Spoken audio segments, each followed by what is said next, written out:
Glória a Deus. Chamar aqui o pastor Marcel, que está conosco hoje. Vai trazer a palavra do Senhor para as nossas vidas. Eu acredito que há muito do Senhor guardado aqui. Nós vamos ter um alimento muito bom nessa noite. Em nome de Jesus. Amém? Agradecer ao pastor Aquiles que trouxe ele, nosso amigo. Às pessoas que estão com vocês. Não conheço todos, você apresenta a todo mundo.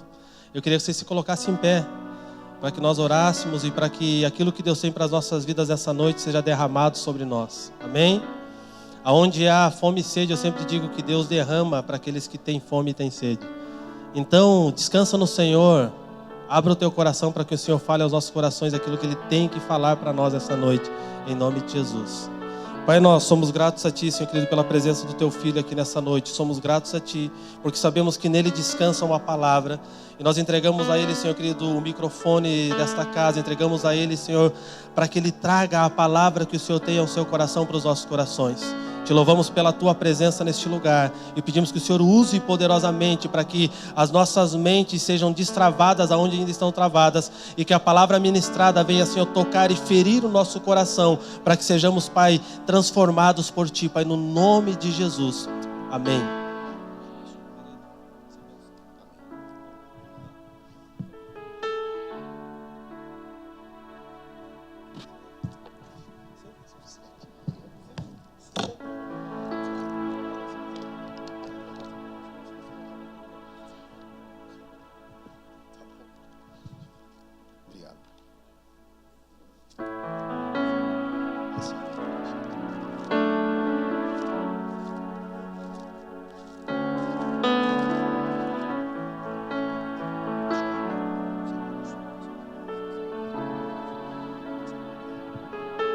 Amém, queridos. Pode se sentar, fique à vontade. Eu sou o Marcel. Se você nunca ouviu falar em mim, não está perdendo muita coisa. Eu não sou pastor, eu sou só um crente comum, um mero mortal, como vocês aqui também. Eu sou de São Paulo, você deve ter percebido pelo meu sotaque. Estou hospedado aqui em Curitiba, na casa do Aquiles, da Marta. Está acompanhado da Dani, irmã dele, uma galera atrás ali da igreja do Aquiles vem nos acompanhando, um grupo de amigos. Eu morei aqui no Paraná por 10 anos, trabalhando numa organização chamada CAD, que é Centro de Assistência e Desenvolvimento Integral. É uma missão evangélica, uma missão confessional, que desenvolve projetos em comunidades pobres no Brasil. Temos atendimento em cerca de 10 unidades no Brasil. E o CAD tem se levantado e sido chamado por Deus para ministrar às comunidades mais vulneráveis a respeito da transformação que o Evangelho pode causar no todo da vida. O Aquiles faz parte da liderança do CAD aqui da Fazenda Rio Grande, ou lá da Fazenda Rio Grande, aqui no Paraná, e tem caminhado com a gente nos últimos anos, e eu tenho servido também nessa organização. Eu sou missionário, apoiado por uma igreja em São Paulo chamada Igreja Batista da Água Branca. Água Branca é o nome do bairro. Não me pergunte por que é Água Branca, é o nome do bairro. E aí, há alguns anos já. Eu vim para o Paraná a primeira vez em 1999. Eu tinha 19 anos de idade. Vim para uma conferência para líderes de jovens e adolescentes, numa igreja que na época em São Paulo estava tendo bastante proeminência. Acho que era a Comunidade Cristã de Curitiba. Eu não sei, era CCC, Miguel Piper, existe ainda? Eu não lembro mais. O nosso grupo de São Paulo se distanciou um pouco deles. Mas na época eles tinham grandes encontros de líderes para adolescentes. Eu nunca trabalhei com adolescente jovem na minha vida, de igreja, nesse sentido. Mas por alguma razão eu vim participar dessa conferência e um amigo nosso de São Paulo ia ficar hospedado no amigo dele aqui em Curitiba. E o amigo dele, chamava Maurício Cunha, tinha implantado o CAD. Eu conheci ali na hora o que o CAD fazia, visitamos Fazenda Rio Grande, achei a ideia muito interessante, falei assim, olha, o pastor da minha igreja em São Paulo achou muito louca essa ideia. Você não quer falar sobre essa ideia do CAD lá em São Paulo? Mal sabia eu que estava prestes a acontecer comigo. O Maurício foi para São Paulo no final de semana seguinte, pregou na igreja minha em São Paulo, e aí o pastor falou, Marcel, desde adolescente você quer trabalhar com missões, esse negócio. Você não quer fazer a escola de treinamento do CAD? Que preparava obreiros para implantar projetos em comunidades pobres na perspectiva cristã? Eu falei, beleza. E aí, no ano 2000, eu fui parar no CAD, Aliás, em 99 fui parar no CAD, fiquei o primeiro semestre inteiro nessa capacitação. Era uma escola de desenvolvimento comunitário. Passei o restante do segundo semestre de 99 no Nordeste, servindo uma iniciativa do CAD e uma outra iniciativa da minha igreja no Sertão. E aí eu pensei comigo, bom, 1 ano trabalhando em missões, tá bom já deu, eu vou tocar minha vida. E em 2000 retorno para São Paulo para fazer faculdade e tentar entrar no mercado de trabalho, porque essa era a minha certeza que eu tinha agora, tocar a minha vida. E como a nossa vida não é tocada por nós mesmos, é por Deus, todas as minhas tentativas de entrar no mercado convencional, vou dizer esse nome, foram frustradas. E aí o pessoal da minha igreja na época falava assim, Marcel, temos um barracão aqui bem grande, de frente a uma favela, você não quer vir trabalhar, ajudar a gente a implantar um projeto comunitário, igual você aprendeu lá no Paraná? E eu respondi, não, já fiquei 1 ano trabalhando em missão, agora eu vou ganhar o meu dinheiro, tocar minha vida. E eles insistiram, e eu falando, não. E o cerco de Deus foi se fechando, ao ponto que eu cheguei à conclusão, eu vou ter que obedecer esse negócio, vamos voltar para a favela e vamos trabalhar para ver o que Deus tem. Eu conto essa história porque às vezes a gente tem uma visão mitológica a respeito de missionário, né? Aquela visão meio idealizada ou romântica, sei lá, daquelas conferências missionárias. Vocês estão lembrados delas? Aí vem o missionário falando que um dia ele estava orando, aí veio um anjo com uma espada de fogo, falou para ele ir para o Sudão, e aí ele foi para o Sudão, aí ele conta o testemunho dele, que ele está numa oca à noite, e vem um leão tentando comer ele dentro da oca, e ele começa a orar, e vem uma flecha de fogo do céu, mata o leão. Sabe aqueles testemunhos missionários? Fala, meu Deus. E aí ele faz o apelo, e você vê, eu quero ser missionário no Azerbaijão, ou lá no Absurdistão. E de repente, você sente um fogo subindo, e talvez você não vai sentir nada de fogo. Não vai. Talvez você não vai ter visão nenhuma. Não haverá nenhuma conferência extraordinária. Nenhum missionário super-homem ou a lá Bruce Wayne vai dar um testemunho poderoso. Não tem. E não sei se você está esperando, alguns aqui, uma experiência pirotécnica para se engajar no chamado de Deus para você. Talvez não venha. Talvez não venha. Obedeça. E aí eu obedeci. E eu não fui para a favela assim, como eu gosto de trabalhar com esses pobres. Eu sinto, sabe como eu sinto uma vontade de ir na favela. E eu ia ali, falava assim, eu ia orando, falava assim, Jesus, vai me guardando, me guarda. Porque tinha, naquele contexto em São Paulo, tinha um horário específico, tinha umas brigas, era tipo um filme de bang bang, né? O povo te dava bala para um lado, para o outro.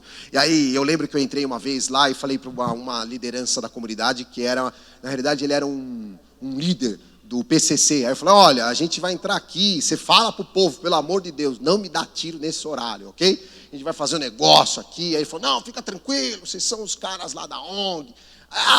Esse horário pode vir que eu já combinei. Falei, que bom, espere que tu mantenha a palavra, miserável. E aí a gente ia, mas eu digo isso porque às vezes você fala, a galera vai porque acha legal. Não é legal ter que ficar trancado num prédio onde aconteceu uma vez, e eu orando, liguei para a polícia e falei assim, olha, é o seguinte, a gente precisa ir embora, os voluntários têm que ir embora, eu tenho aula na faculdade, e aí do outro lado, mas o que eu tenho a ver com isso? O que tem a ver com isso? Está tendo um tiroteio aí fora, então, sei lá, manda alguém parar do povo soltar tiro. Senhor, eu já ouvi, tipo assim, já ligaram 200 vezes sobre essa ocorrência, um tiroteio terrível lá na frente daquela comunidade, e era um pouco uma parte da rotina. Então, o nosso sentimento e afeto não orienta o meu engajamento na missão. Uma experiência mística, ela pode vir, mas não é de repente o decisório para você se engajar na missão. Não foi no meu caso. Talvez não seja o caso de alguns aqui. E talvez outros, você tenha a mesma experiência do leão pulando em cima da sua oca no Sudão e a flecha de fogo vindo, matando o leão desaparece, você vai dar um testemunho mirabolante. Mas talvez não. E aí no ano 2000, até 2003, eu terminei minha graduação, trabalhei em São Paulo, e aí a organização, que era uma organização que a gente implantou com um trabalho comunitário, a gente entendeu que o meu tempo tinha passado lá, e aí eu falei, ok. E aí eles falaram, Marcel, vai fazer outra coisa. E a minha igreja, na época em São Paulo, que não era a IBAB ainda, era outra, tinha mudado um pouco a estratégia, tinha comprado um prédio enorme, grande, para o contexto da igreja, eles tiveram que cortar o sustento dos missionários. Não sei se já ouviram histórias desse tipo, não sei se acontece coisa desse tipo no Paraná, mas em São Paulo tinha. E aí a política foi cortar o sustento dos missionários que trabalhavam no Brasil. E aí cortaram todo mundo, só mantiveram a galera que ficava fora. E eu fui, entre aspas ou sem aspas, demitido, vamos dizer assim, do orçamento missionário da igreja. E aí eu falei, rapaz, o que eu vou fazer na minha vida? E eu tinha recém-graduado, eu falei, bom, vou dar aula. E eu sou professor, fui dar aula. E comecei a dar aula no ano de 2004 inteiro no sistema público de São Paulo. Eu não sei como é que é a realidade do Paraná, mas escola pública em São Paulo é um campo de missão. Apesar da gente ser o estado mais poderoso da América, onde você anda em São Paulo e vê rios de dinheiro indo para algum lugar, as escolas estaduais são sucateadas, é uma situação de desastre. Eu lembro que o meu primeiro dia de aula, a escola, que eu ia dar aula, não tinha nem giz. E eu não tinha um centavo no bolso. Meu pai teve que comprar uma caixa de giz para mim. Vai lá, missionário, vai lá dar aula lá no colégio. Está aqui a tua primeira caixa de giz, nesse nível. E como professor de escola pública, foi uma experiência incrível, onde eu pude desempenhar a vocação naquele campo de missão, que era o cenário de colégios públicos de São Paulo. E aí dei aula para adolescentes que não sabia se era menino, se era menina, sabe que você está ali no meio do caminho, faz que vai, mas não vai. E não sabe se é ou não é. Foi uma experiência interessante de ministrar a respeito do que a gente entende de masculinidade e de feminilidade. Uma outra ocasião, numa aula vaga, os adolescentes estavam no pátio da escola, e aí eu vi um menino vestido de preto, ouvindo uma música, meio num canto do pátio. Eu fui abordar ele, comecei a conversar com ele, e ele falou assim, então, professor, tinha 13 anos o menino, perguntei sobre a vida dele, o que ele fazia, né? Assim, então, professor, eu sou bruxo. Eu sou bruxo. Aí eu olhei assim, o menino, 13 anos, eu falei, uau. Primeira coisa que me veio na cabeça, que coisa incrível. Na minha sala eu tenho um Harry Potter.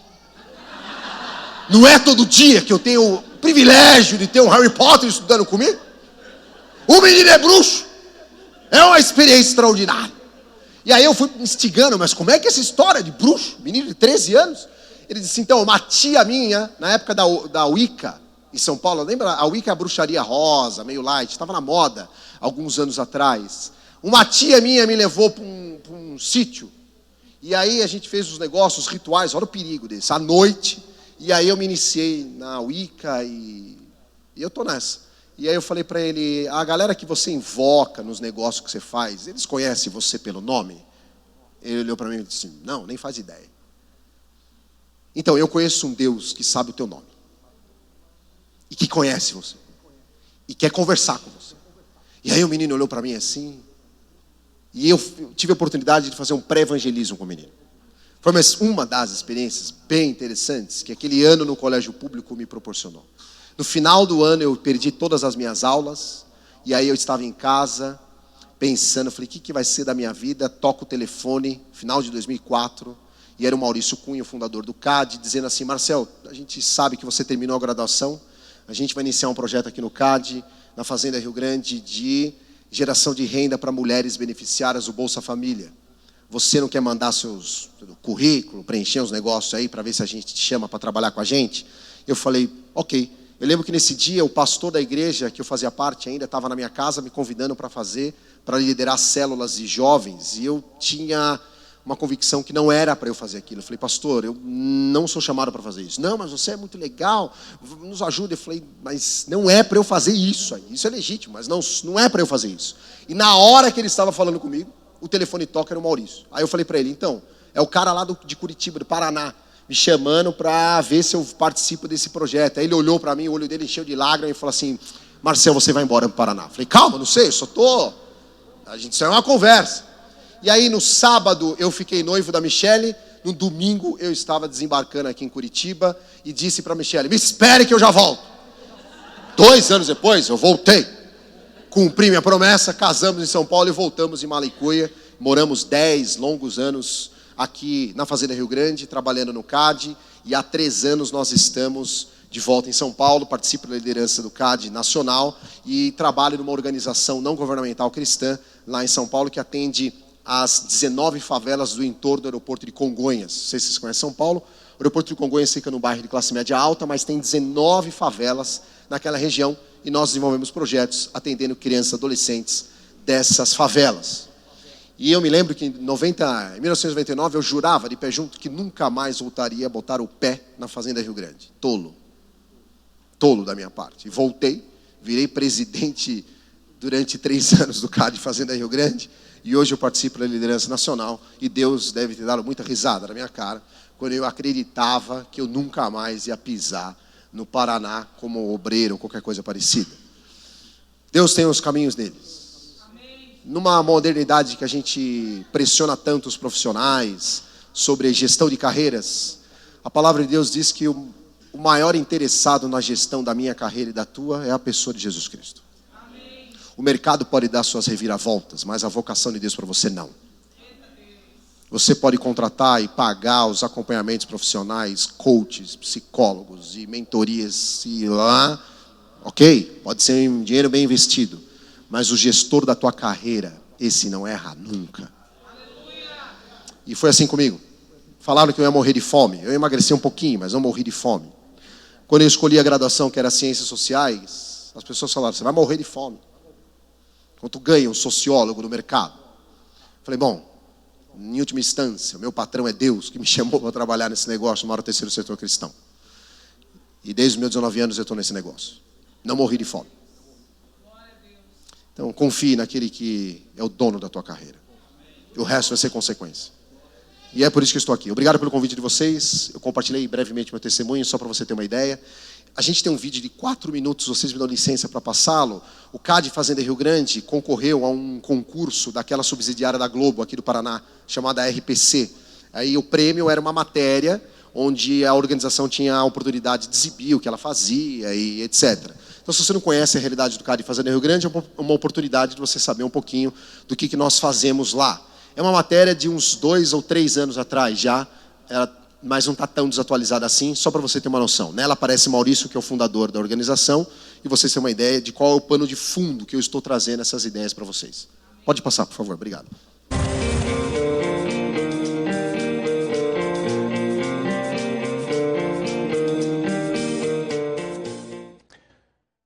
Falamos agora do Prêmio Bom Exemplo. Vamos conhecer mais um dos finalistas na categoria Educação. Hoje mostramos o trabalho do Centro de Assistência e Desenvolvimento Integral de Fazenda Rio Grande, um centro comunitário que oferece uma série de atividades para 400 crianças e adolescentes. Todo o projeto que o CAD inicia, ele é baseado num diagnóstico social, a partir daquilo que a própria comunidade aponta como necessidade, como prioridade. Nós fazemos a devolutiva do diagnóstico para a comunidade elege as suas prioridades e a partir disso a gente implanta os projetos. O grande e bom exemplo do Centro de Assistência e Desenvolvimento Integral, o CAD, é promover o envolvimento da comunidade. Foi em Fazenda Rio Grande que o projeto começou e se espalhou para outros estados, sempre com a ideia de fazer da população responsável pelas mudanças que quer ver. 400 crianças e jovens participam de diferentes atividades, todas escolhidas junto com a comunidade. Me ensinem aí, o que vocês aprenderam hoje? O tomate faz bom para a garganta, quando você está com dor de garganta, ele ajuda. A água hidrata o corpo, regula a temperatura corporal. Faço artes, robótica, faço janela, faço LBC. E é diferente da escola normal, assim?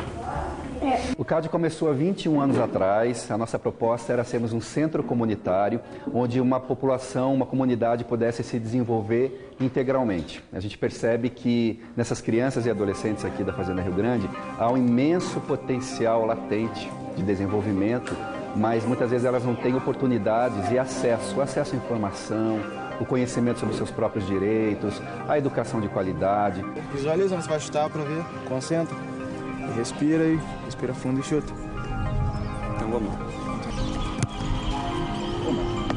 Nós também entendemos o esporte como um direito da criança e do adolescente e a partir desse direito, não só o direito ao futebol, mas o direito a todos os esportes. Então a gente não mediu esforço para trazer o rugby, é um esporte totalmente educacional, que trabalha com direitos, mas também com temas como paixão, integridade, respeito, compromisso, disciplina, que eles são inegociáveis. Hoje nós estamos atendendo 60 crianças e adolescentes e também já temos alguns frutos em relação a isso, que são 6 adolescentes na seleção paranaense, alguns já na seleção adulta, no time adulto do Curitiba Rugby. Passou, bateu guardinha na baqueta, certo? Cadê o buraco aqui, ó? Meu nome é Joyce, eu tenho 11 anos. Eu gosto de fazer malabares, gosto de fazer um monte de coisa. Ajuda eu a aprender mais, a me ajudar a fazer as coisas boas, não fazer as coisas ruins. Com todo esse conhecimento, a ideia é que os alunos se transformem em pessoas que mudam também a sociedade.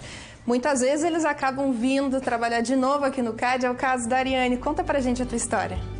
Muito bem, eu comecei no CAD com 4 anos, eu vim estudar na pré-escola que nós tínhamos aqui e fiquei até os 7 na pré-escola e depois vim fazer os projetos também de cultura, passei a ser voluntária. Hoje eu tenho 21 anos e sou educadora social. Estou terminando a faculdade. Eu acho que o CAD contribuiu muito na minha vida nisso também, na perspectiva de futuro que eu, claro, não tinha antes, mas eles me ajudaram a construir isso. É um senso de realização muito grande, um senso de gratidão a Deus, de gratidão à comunidade, de gratidão aos nossos colaboradores, aos nossos funcionários e apoiadores, mas também uma sensação de que ainda é muito por fazer, de que a gente acabou de começar, são 21 anos de caminhada, mas a gente não está cansado, cada dia novos desafios aparecem e a gente está com muita vontade de alcançar mais crianças, mais adolescentes e fazer a diferença em mais comunidades do Brasil. Amém. Eu tenho aqui um relatório anual de 2017, pastor, para ficar contigo aqui, ó. Um resumo das nossas atividades no Brasil de 2017. Pessoal, ok, o tema da nossa conversa hoje à noite é uma igreja para a cidade. E a minha pergunta é: que tipo de igreja produzirá um impacto na cidade? Que tipo de igreja pode ser resposta de Deus na cidade? Quais são algumas características desta igreja que vai poder dizer que é um sinal de Deus na cidade? Qual pode ser a relação de uma igreja na cidade? É o tema da nossa conversa hoje. Para pensar sobre isso, eu escolhi um caminho. O caminho foi observar alguns elementos do livro de Atos e, como um gabarito, fazer uma espécie de checklist a respeito do que, como é que está a nossa situação e qual é o gabarito de Atos. Quando você trabalha em design industrial, você constrói gabaritos e peças. Elas têm um requisito de design, de forma, de espessura, de peso. E aí você tem uma peça que é o gabarito. Todas as outras peças têm que estar encaixadas naquele gabarito. Você faz uma prova e aí alguém tem um gabarito do vestibular. E as suas respostas são analisadas a partir de um gabarito. O gabarito que eu estou escolhendo é alguns elementos na narrativa de Atos. Atos é o livro clássico a respeito da fundação e o movimento dos primeiros cristãos. A primeira igreja que aparece na história, a igreja de Jesus Cristo, a descrição dessa primeira igreja está no livro de Atos. E o livro de Atos, então, pode apresentar para mim e para você esse gabarito que me permite pensar hoje que tipo de igreja é essa que pode ter um impacto transformador nas cidades. Vamos ler rapidamente a sequência de Atos 1, do versículo 1 até o versículo 11. Em meu livro anterior, Teófilo, Atos capítulo 1, versículo 1, escrevi a respeito de tudo que Jesus começou a fazer e ensinar, até o dia em que foi elevado aos céus, depois de ter dado instruções por meio do Espírito Santo aos apóstolos que havia escolhido. Depois do seu sofrimento, Jesus apresentou-se a eles e deu-lhes muitas provas indiscutíveis de que estava vivo. Apareceu-lhes por um período de 40 dias, falando-lhes acerca do reino de Deus. Certa ocasião, enquanto comia com eles, deu-lhes esta ordem: não saiam de Jerusalém, mas esperem pela promessa de meu Pai, da qual lhes falei. Pois João batizou com água, mas dentro de poucos dias vocês serão batizados com o Espírito Santo. Então os que estavam reunidos lhe perguntaram: Senhor, é nesse tempo que vais restaurar o reino a Israel? Ele lhes respondeu: não lhes compete saber os tempos ou as datas que o Pai estabeleceu pela sua própria autoridade, mas receberão poder quando o Espírito Santo descer sobre vocês, e serão as minhas testemunhas em Jerusalém e em toda a Judéia e Samaria e até os confins da terra. Tendo dito isso, foi elevado às alturas enquanto eles olhavam, e uma nuvem o encobriu da vista deles. Eles ficaram com os olhos fixos no céu enquanto ele subia. De repente, surgiram diante deles 2 homens vestidos de branco, e que lhes disseram: Galileus, por que vocês estão olhando para o céu? Esse mesmo Jesus que dentre de vocês foi elevado aos céus, voltará da mesma forma como o viram subir. Uau, que narrativa poderosa. Primeiro aspecto desse gabarito. A minha oração continua sendo que o que o Marcel tem a dizer desapareça, que prevaleça apenas a palavra de Deus para você nessa noite. Que toda a minha performance humana seja neutralizada, para que o Espírito Santo, a presença de Deus, seja o protagonista do que Deus tem para você nessa noite, em nome de Jesus. Qualquer coisa que não tem nada a ver com o caráter de Deus, que é incompatível com o caráter de Deus, que esteja entre nós hoje, tipo de pensamento, sentimento, que o Senhor tire do nosso meio. Queremos estar atentos e sensíveis apenas ao que a palavra de Deus tem para orientar a gente aqui, em nome de Jesus. Primeiro aspecto ou ponto, sei lá, do gabarito, está sugerido no versículo 3 dessa grande narrativa. Diz assim: apareceu-lhes por um período de 40 dias, falando-lhes acerca do reino de Deus. Aqui, pessoal, Jesus ressurreto faz 40 dias de intensivão. É uma espécie de revisão do ministério.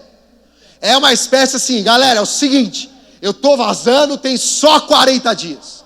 E eu vou dar uma revisada geral. Sabe qual é o conteúdo da revisão geral? É o reino de Deus. O reino de Deus é o centro do ministério de Jesus. E a última mensagem de Jesus para a igreja, para os discípulos, é o reino de Deus.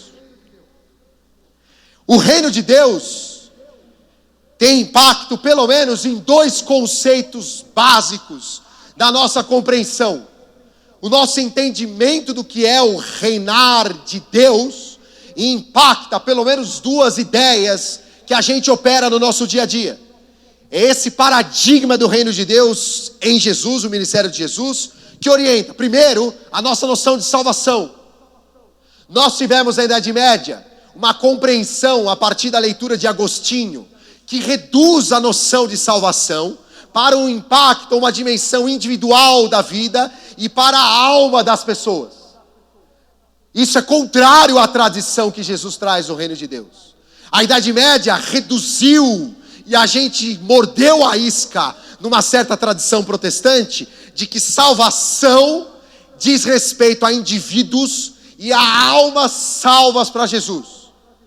Na agenda do ministério de Jesus, que é uma agenda pautada pelo reino de Deus, Jesus está andando e ele encontra uma grande multidão e a multidão aperta ele e espreme aí, ele fala assim: alguém me tocou. Você lembra dessa história?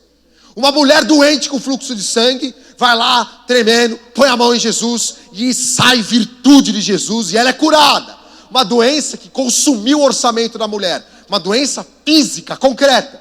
E aí ele olha para a mulher e a mulher morrendo de medo, ele diz assim: vai em paz, mulher, porque a tua fé te salvou. E outras traduções dizem: tua fé te curou.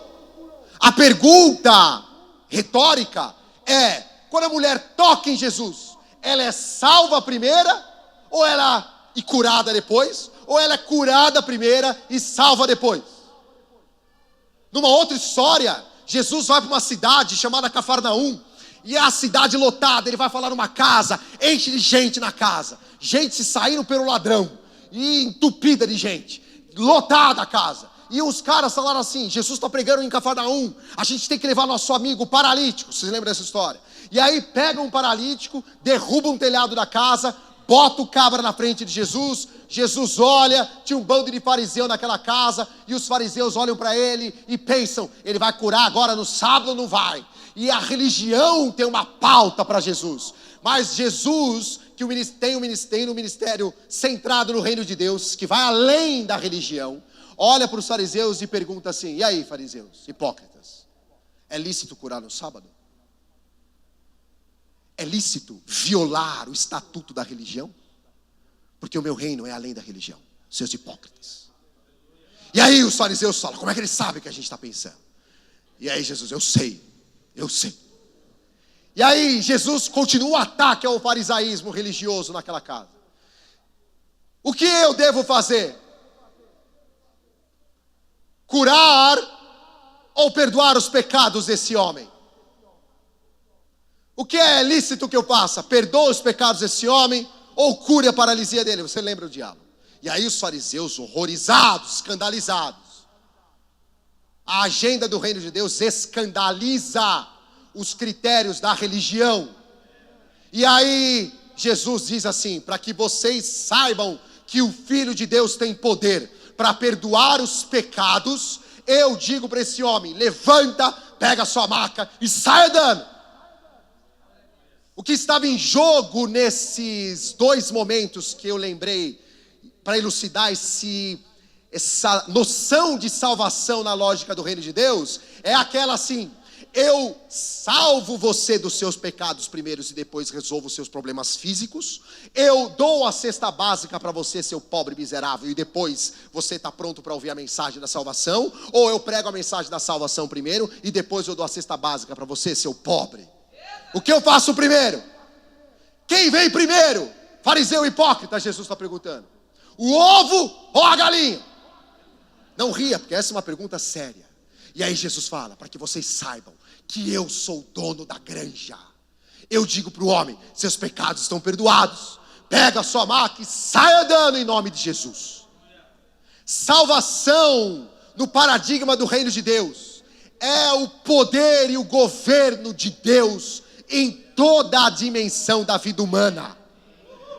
Quando diz que Jesus apresenta a última agenda dele, pregando o reino de Deus, é nesses termos que ele está dizendo: a salvação no reino de Deus tem impacto para todas as dimensões da realidade da vida humana. Se a salvação nos termos do reino de Deus chegou, a experiência das pessoas, em todo sentido, deve ser alterada, porque a salvação chegou. Então a gente leva o impacto da salvação na educação, na ciência, no relacionamento das pessoas com Deus. Abriram um laboratório de robótica, e a criança entra lá e sabe que existe um Deus que criou todas as coisas. Amém. E que há uma ordem da criação, e ela pode compreender o espanto que é a gente perceber como determinados fenômenos matemáticos instruem a gente na construção de artefatos que fazem coisas incríveis, como a robótica pretende apresentar. Sabe por quê, criança? Porque existe um Deus que criou todas as coisas, e esse Deus quer se relacionar com você, criança. Essa é a agenda do reino de Deus, levando a salvação, como o CAD está pretendendo aqui, que causa impacto em todos os níveis. Nesse sentido, a salvação em Jesus é muito mais do que levar as pessoas para o céu. Na Idade Média, numa leitura equivocada dos pais da igreja, a gente entendia que salvação está submetida, usar um vocabulário chique da teologia, à eclesiologia. Os nossos irmãos, no primeiro século, deram o passo além, dizendo: a igreja institucionalizada é aquela que detém os meios da salvação. Jesus está falando: não, a salvação é em mim, só eu. O meu reino é maior que a igreja. E se a salvação do reino chega e impacta para além da igreja, não dá para vocês domesticarem o alcance da minha salvação em instituição nenhuma. Vai ler Agostinho de novo, Jesus teria dito.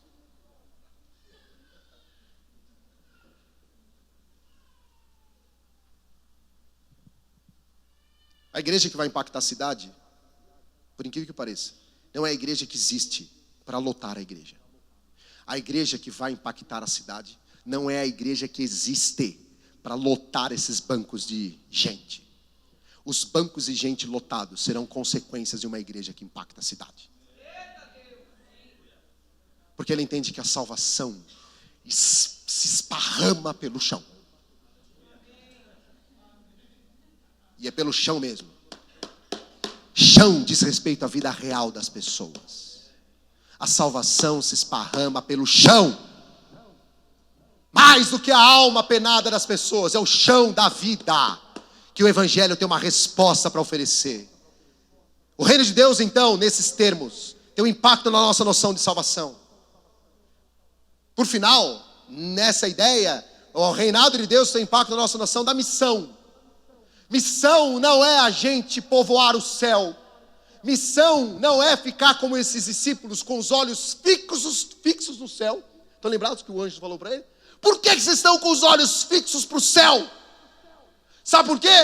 Nesse paradigma, antes deles receberem essa revelação. Porque a gente quer ir para o céu morar com Jesus. A nossa missão é ir para o céu morar com Jesus. E aí os anjos dão uma trucada nos apóstolos. Não, vocês não entenderam nada. É Jesus que está voltando para a terra. Vocês, o anjo está falando, não existem para povoar os céus com almas penadas. É para trazer Jesus para a terra e impactar a terra com a mensagem do Evangelho. Você fala aleluia, mas note como isso é revolucionário. Não somos nós que estamos indo no céu. Apocalipse 21 diz que é a nova Jerusalém que desce. Isso muda tudo. O nosso engajamento como igreja, que vai impactar a cidade, não é vender terreno na lua. Uma mensagem esquizofrênica, desconectada da realidade das pessoas. É dizer, irmão, irmã, executivo, universitário, favelado, negro, pobre, mulher negra, acima de 40 anos, adolescente, o reino chegou. E até aquele dia, o dia onde todas as coisas serão organizadas na nova ordem do reino, como Apocalipse capítulo 21. Aqui nós estamos na missão. A igreja que impactará a cidade é uma igreja para a cidade, opera na agenda do reino de Deus. O discurso dela é organizado nos termos do reino de Deus. Os valores que nutrem a identidade dela não é um brand, uma denominação, uma marca. Igreja evangélica centenária, infinitária, protestanitária dos últimos dias. E é aqui a nossa história. Os nossos valores não estão conectados aos nossos fundadores. Aqui nessa igreja, alguém diria, o meu trisavô botou a primeira pedra nesse prédio. Ok. Cada geração tem a sua responsabilidade e Deus tem a responsabilidade para a tua geração. A identidade da nossa igreja está nos valores do reino de Deus. Você não vem para cá para falar, nossa marca está se expandindo. Tolice. É os valores do reino que vão produzir relevância nessa igreja para a cidade.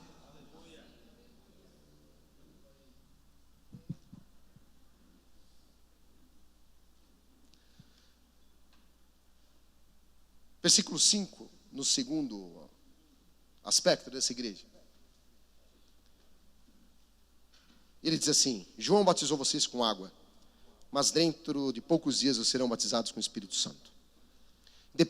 Independente de qual a teologia que essa igreja persegue, se é aquela que diz que quando eu me converto, imediatamente o Espírito Santo já está em mim, ou é aquela que diz que você se converte, o Espírito Santo está em você, mas você pode ter uma segunda experiência sobrenatural com o Espírito Santo. Não me interessa agora.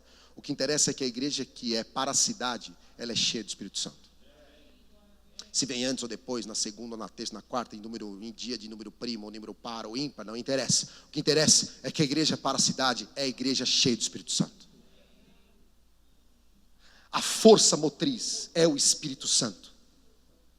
A energia dela é o Espírito Santo. Não são nossos métodos, não são as nossas tecnologias sociais envolvidas. Tudo isso é secundário. Podemos ter um método que for para alcançar a cidade.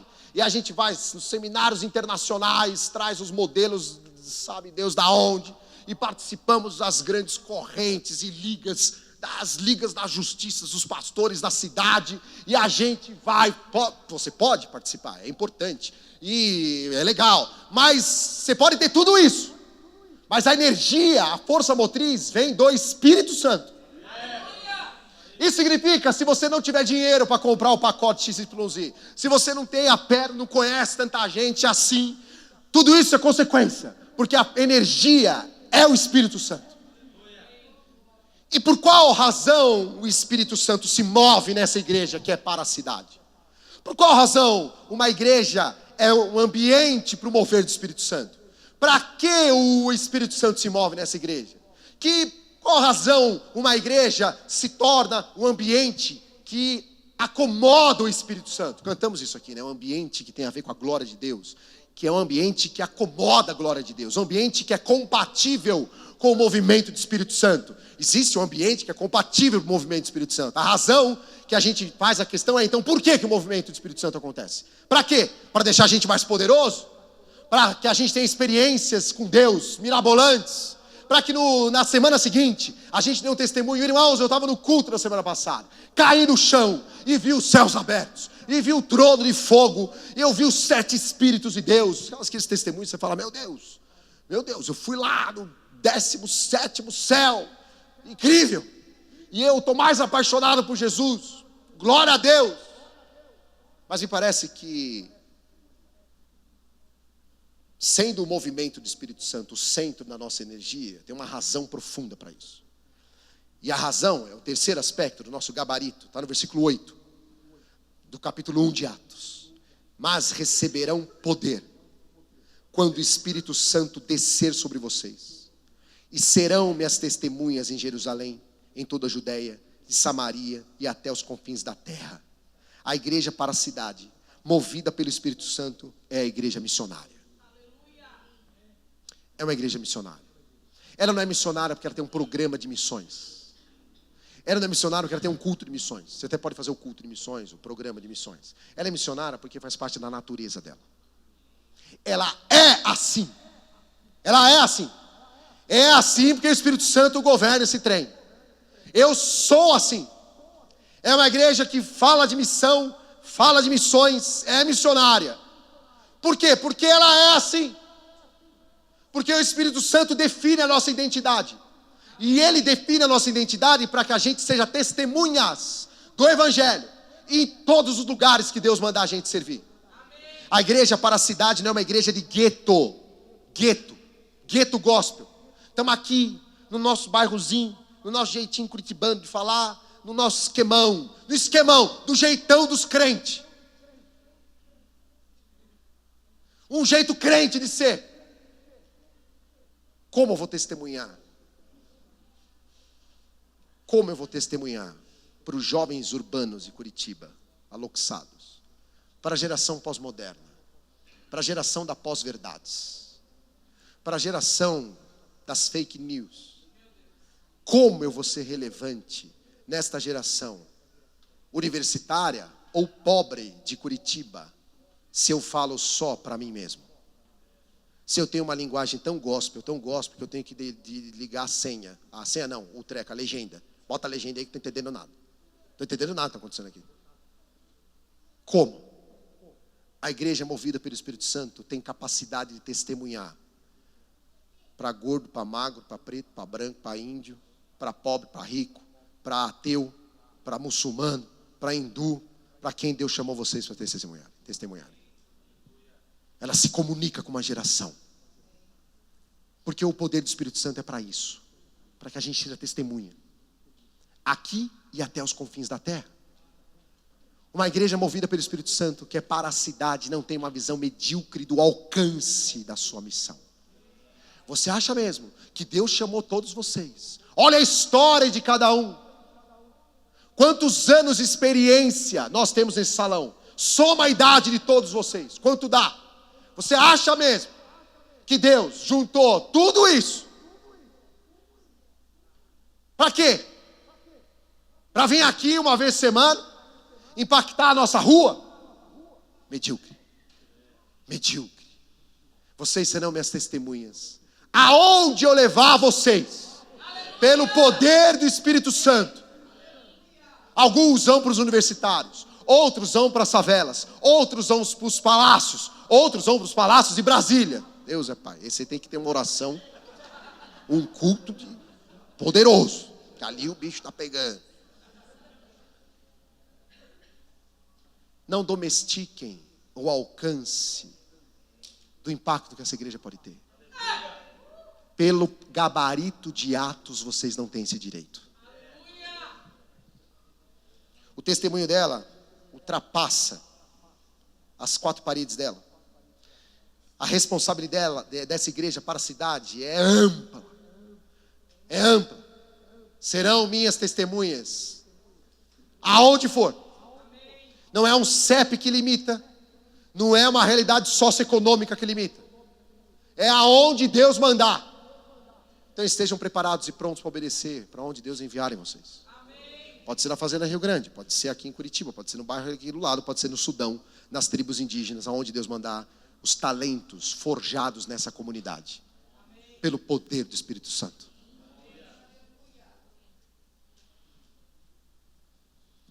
Quatro, aspecto do gabarito. Atos capítulo 3. Nós não vamos ler, você conhece a história. Atos capítulo 3, certo dia Pedro e João estavam dando um rolê. Eles iam para o templo na hora de orar, da hora da oração. E aí chega na porta do templo, eles encontram um pobre mendigo paralítico. E ele passava a vida dele pedindo esmola. Ô tio, dá R$1 aí. Ô, dá aí. Dá R$1. Pobre. Dependente da ajuda externa. Alguém tinha que carregá-lo para cima e para baixo. E aí você conhece a história? Pedro olha, vê ele, olha fixamente para ele e diz assim: eu não tenho prata e ouro para te dar, mas o que eu tenho eu te dou.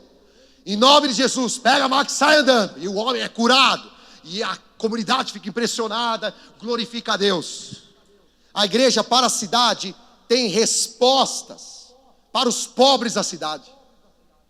Para quantas pessoas será aquele mendigo paralítico deve ter pedido R$1 ao longo da vida dele? Para muitas. Mas naquele dia tinha uma pedra no meio do caminho. No meio do caminho tinha uma pedra. E era bem a pedra que Jesus falou: sobre esta pedra edificarei a minha igreja. E quando eles encontraram um pobre mendicando, Pedro não entregou prata e ouro. Ele deu tudo o que ele tinha. O poder de Jesus que mudou concretamente a qualidade de vida daquele mendigo. Em Atos 5, 15 a 16, está escrito assim: de modo que o povo também levava os doentes às ruas e os colocava em camas, macas, para que pelo menos a sombra de Pedro se projetasse sobre alguns enquanto ele passava. Afluíam também multidões das cidades próximas a Jerusalém, trazendo seus doentes e os que eram atormentados por espíritos imundos, e todos eram curados. A igreja para a cidade atrai a multidão da cidade. E que tipo de multidão? A multidão problemática. Aqueles que dão trabalho, os inconvenientes, os aleijados, os atormentados das ideias. É galera atormentada, loucura, aquele é endemoniado, mas pode ser outro tipo de tormento, não só demoniado. Gente doida. E o que acontecia com essa multidão enlouquecida? Chegava até o ambiente da igreja. Todos eram curados. A igreja para a cidade não tem medo das multidões da cidade. Não tem medo da pobreza, da miséria que a cidade produz. O Brasil sem miséria, o Brasil da pátria educadora, agora o Brasil do ordem e progresso. Né? Cada um que vem, você vai, é ordem e progresso, é pátria educadora, é sem miséria, Brasil fome zero, e assim vai. O Brasil do Brasil sem miséria, em 2010, tinha 11 milhões de favelados. 11 milhões de favelados. Desses 11 milhões, segundo a lupa do governo brasileiro, pode ser que seja pior, em 2010, 3 milhões de favelados no Brasilzão eram de crianças de 0 a 14 anos. Isto antes do Brasil mergulhar no abismo político-econômico dos anos subsequentes, 2010 até 2018, que o buraco afundou, você deve estar lembrado. Pode ser que seja pior. É uma multidão. Sabe onde eles encontrarão respostas? No movimento do Espírito Santo produzido pela igreja de Jesus. É impossível uma igreja movida pelo Espírito Santo não ter respostas para o problema dos pobres da cidade, dos injustiçados, dos oprimidos. E aqui, não só de pobres, Estou falando, por exemplo, das mulheres violentadas sexualmente. Um aumento de 10% nos últimos anos. Estou falando dos 62 mil assassinatos que nós fizemos nas últimas décadas. Estou falando a respeito dos quase mais de 40 mil adolescentes entre 12 a 17 anos e 11 meses que nós matamos em 2016. Só em um ano de 2016, segundo o índice de homicídio da adolescência, mais de 40 mil adolescentes foram assassinados. O índice não conta acidente, doença, suicídio, é homicídio. As multidões estão perguntando: alguém tem uma resposta para a gente? Esses números me levam a dar risada das pessoas que me relacionam e falam: tem que ter pena de morte. Eu falo: pena de morte? Não precisa. Eu já matei 40 mil adolescentes. Não precisa. No Brasil é assim: se você escapar na primeira infância, a estatística diz, fique tranquilo, que uma bala te pega na tua adolescência. Se eu fosse alagoano, negro, e tivesse um filho com 12 anos de idade, no dia que ele fizesse 12 anos de idade, eu daria um presente para o meu filho homem. Diria: filhão, tu é um negro, mora no estado de Alagoas. O papai vai te dar um colete à prova de balas e um capacete balístico. Sabe por quê, filhinho? Porque no Brasil você tem 56 vezes mais chance de morrer com uma bala na cabeça do que uma menina curitibana, loura de olho azul. Sabe por quê, filhinho? Porque você no Brasil nasceu da cor errada e no CEP errado. Corre, moleque, porque a bala pega você primeiro, eu diria. E pega. E vai matá-lo. Como uma igreja movida pelo Espírito Santo não tem uma resposta para oferecer às multidões que chegam até ela? Em Atos, ela tinha. Uma igreja para a cidade, serve a cidade, responde aos grandes dilemas da cidade. Quais são os grandes dilemas de Curitiba e região metropolitana? Quais são os dilemas que oprimem as populações mais fragilizadas de Curitiba e região metropolitana? Quais são? Deus está chamando vocês para ser a resposta. Quando você olha uma iniciativa como o CAD, ou que vocês empreendem, aqui está a sombra de Pedro passando nas ruas. E a galera vai correr até vocês e falar: aqui tem um alívio. Porque é o movimento do corpo de Cristo movido pelo Espírito Santo. E Deus mobiliza os talentos do corpo dele. Os professores, os pais, as mães, os assistentes sociais, os psicólogos, os pedagogos, os pastores, os teólogos, os avós, tios, pedreiros, jardineiros, prestadores de serviços. O Espírito Santo fala: saiam para a rua e deixem pelo menos a sombra de vocês. A sombra, pelo menos a sombra. Será que é pedir muito? O Espírito Santo diria. E nós responderemos: não, nós estamos dispostos a entregar tudo para que as multidões sejam impactadas pelo poder do Evangelho. É para isso que vocês existem. A igreja para a cidade é uma igreja que também ela é tumultuada. É tumultuada, sabe por quê? Porque se relacionar com multidão é um tumulto. Estão olhando aqui esse prédio bonitinho, limpinho, mas aqui a multidão pode ser que venha e surge, coisas quebram. Sabe por quê? Porque a multidão está entrando, está usufruindo do espaço. E é para isso que a gente existe. Incomoda. A Amevan não é uma igreja que vai te massagear o teu ego numa experiência mística, espiritual. Fala assim: nossa, eu vou no culto e eu saio como nas nuvens. Você vem para o culto e sai se arrastando no chão, deveria. E dizer: Deus, usa a minha vida. Onde eu posso empreender no reino. Porque era assim no gabarito de Atos. Não é verdade? Saia dos cultos desesperados. Atormentado naquele sentimento: Deus me deu e eu estou aqui, que eu não me aguento para poder impactar, servir. O pastor de uma igreja assim deveria ficar desesperado. Sabe por quê? telefone não para de tocar. Pastor, onde a gente vai? O que a gente faz? E aí, já viu o telefone do fulano? E chama cicrano. E ele fala, meu Deus, vocês querem me matar. A gente quer mesmo, não morre não, que a gente quer servir tanto que vai te encher o saco. Vai mesmo.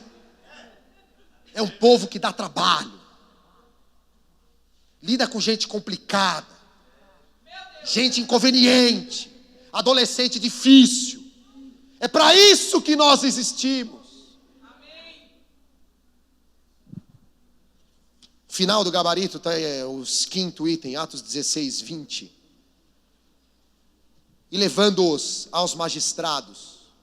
É um episódio que a galera pega a igreja e fala, tem que prender esses caras. Levam eles aos magistrados. Atos 16, versículo 20. Atos capítulo 16, versículo 20. E levando-os aos magistrados, disseram, esses homens são judeus. Estão perturbando a nossa cidade. Propagando costumes que a nós romanos não é permitido aceitar nem praticar. A igreja para a cidade afronta o status quo. A igreja para a cidade fala às autoridades civis. Eram magistrados aqui. A igreja para a cidade produz conteúdo público, de impacto público. Nós não estamos chamando você para vir aqui e ter uma experiência íntima, gostosa com o Espírito Santo. Também. Mas isso produzirá em você um desconforto para ter algo a dizer quando uma agenda pública se impuser e você disser assim, nós somos a contracultura. Nós temos uma resposta diferente do esquemão. Sabe a resposta do esquemão? Para a saúde pública, para a educação, para o relacionamento homem-mulher, para o relacionamento jovem-idoso. O esquemão, a cultura diz isso. Mas nós somos as peças redondas que não se encaixam nos buracos quadrados. Diante do sistema desse mundo. Esses homens pregam costumes que a nós romanos não é permitido. Em outras palavras, bando de rebeldes. Nós somos um bando de rebeldes. Da pior espécie diante do sistema desse mundo. A tua casa é um enclave de uma contracultura. O ministério que você exerce nessa igreja é um enclave de uma contracultura. O jeito que a gente se relaciona aqui é um enclave, é um ponto fora da curva contracultural. O jeito que a gente empreende na comunidade, servindo ONGs, cristãs, não cristãs, é um ponto fora da curva. E aí, vão dizer assim, mas vocês vão fazer um negócio naquela galera que é espírita? E aí você fala, então, Jesus falou com a mulher Ciro-Fenícia, a gente vai. Vocês vão ter uma parceria com aquele povo que é hindu, muçulmano, ateu? Então, Jesus foi lá, sentou no poço e falou com uma mulher samaritana de fama duvidosa. A gente vai. Aleluia! Mas isso é inconveniente. Nós somos inconvenientes. Mas isso é fora da tradição. Nós avançamos além da tradição. Mas isso é contra os nossos costumes gospel. Nós não somos gospel. Vocês são crente mesmo? Nós somos servos de Jesus Cristo. Vocês andam com eles, mas eles são muito redondinhos, certinho, não levanta a mão, não bate palma, não fala assim. Nós andamos com eles, porque eles são membros do corpo de Jesus Cristo. Mas é meio fora, mas a gente também é fora. Vocês andam com aqueles lá que sobem nas paredes, dá aleluia, glória a Deus, fala em línguas chinesas, mandarim, rola no chão. Para transformar a comunidade a gente anda. Como é possível? É porque a gente é um ponto fora da curva. Qual é o lastro de vocês? Como vocês não perdem o fio da meada nisso tudo? É o movimento do Espírito Santo. E nós somos assim, um bando de rebeldes diante do sistema desse mundo. E obedientes e bem cordeirinho diante do Cordeiro Santo de Deus. Que seja assim com vocês, queridos, em nome de Jesus. Em nome de Jesus. Você não está aqui para mais um entretenimento. A igreja é legal, a música é legal, mas a experiência com Deus é mais do que isso. Também é isso, também é mais do que isso. Sabe as tuas ideias de servir a comunidade? Tragam elas para o reino. Mas elas No primeiro momento não vai vir ninguém na igreja. Traga elas. Porque você vai trazer o reino para elas. Não é para vir para a igreja, vai trazer o reino para elas. E depois o Espírito Santo faz. Amém. Não sejam medíocres. Não sejam medíocres. Em relação ao que o Espírito Santo pode fazer através de vocês, por vocês. Eu queria orar para vocês. Fiquem em pé.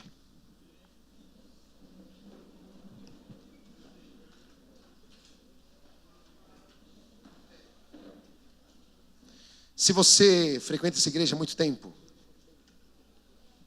ou algum tempo, e se percebe meio acomodado, meio assim, eu tô aqui, tá legal, ou massacrado pela tua rotina de trabalho de segunda a sexta, e achando que a tua performance espiritual está meio baixa, tem de bom ânimo, ele venceu o mundo. No mundo tereis aflições, e a vocação dele vai chegar até você. Se já chegou e você vai, ele é o gestor da tua carreira. Eu quero orar por você, se você é assim. Se você é daqueles que tem ideias mirabolantes, mas não consegue botar em prática, e já falou com um, com outro, e o negócio espana, e fala, será que eu estou ficando louco? Essa ideia não é para ser assim mesmo? Talvez não seja para ser, mas você está cheio de dúvidas, eu vou orar por você. Se quiser, você pode vir aqui na frente. Se você é aquele que não tem ideia nenhuma, eu não tenho ideia de nada. Eu estou perdido como cego em tiroteio. Aliás, o cego no tiroteio tem mais direção do que eu, porque ele escuta pelo menos, né? Eu não. Eu só sei que eu estou tendo uma experiência com Deus medíocre. Mas eu posso mais. Aliás, Deus pode mais na tua vida. Eu vou orar por você também. E para vocês que estão aí sentados de pé olhando para a minha cara, eu oro para que o Espírito Santo aterrorize vocês. Que a experiência do fogo do Espírito Santo em vocês seja perturbadora. Para que você fale, eu vou me engajar nesse negócio, porque eu já estou nele. Eu já estou nele. Se você faz parte da liderança dessa igreja, que o Espírito Santo te empodere.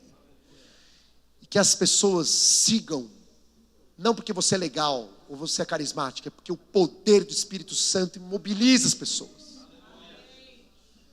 Deus, obrigado pelos meus irmãos e irmãs aqui na frente.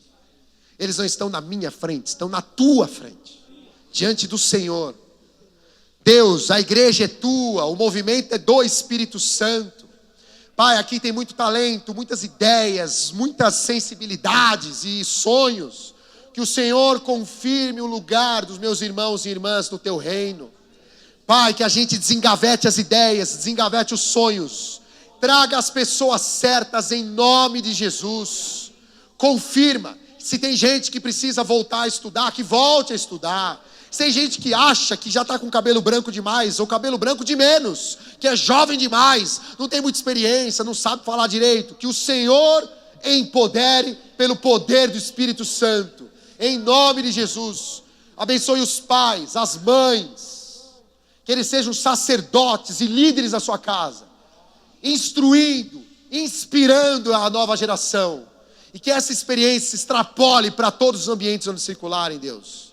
Pai, abençoa a iniciativa, os empreendimentos dos meus irmãos, em nome de Jesus. Nas favelas, nas universidades, nos barracos, nos palácios, nas casas, nas famílias, nas outras igrejas que eles se relacionarão, para que através deles o teu reino venha, em nome de Jesus. Que o Senhor repreenda Satanás, que não haja nenhuma mentira de Satanás assolando a mente dos meus irmãos, dizendo para eles qual é o limite deles, na tua presença e no teu poder. Não há limite humano. Senhor, não será um orçamento que irá freá-los, não será um diploma a mais ou a menos, é o teu movimento que consolidará o lugar de cada um no teu reino, em nome de Jesus. Fortaleça os meus irmãos, que essa igreja seja um ambiente que catalise o movimento do teu Espírito Santo, seja um ambiente favorável, compatível com o movimento do Espírito Santo, para que as cidades sejam impactadas, que eles produzam testemunhas de Jesus, em nome de Jesus, Pai, para a honra e glória do teu nome, para que teu nome seja glorificado nas nações, começando na rua aqui do lado, nas periferias e até os confins da terra, em nome de Jesus, porque é isso que nós somos. Obrigado, Deus, em nome de Jesus, amém. Obrigado, queridos. Boa noite.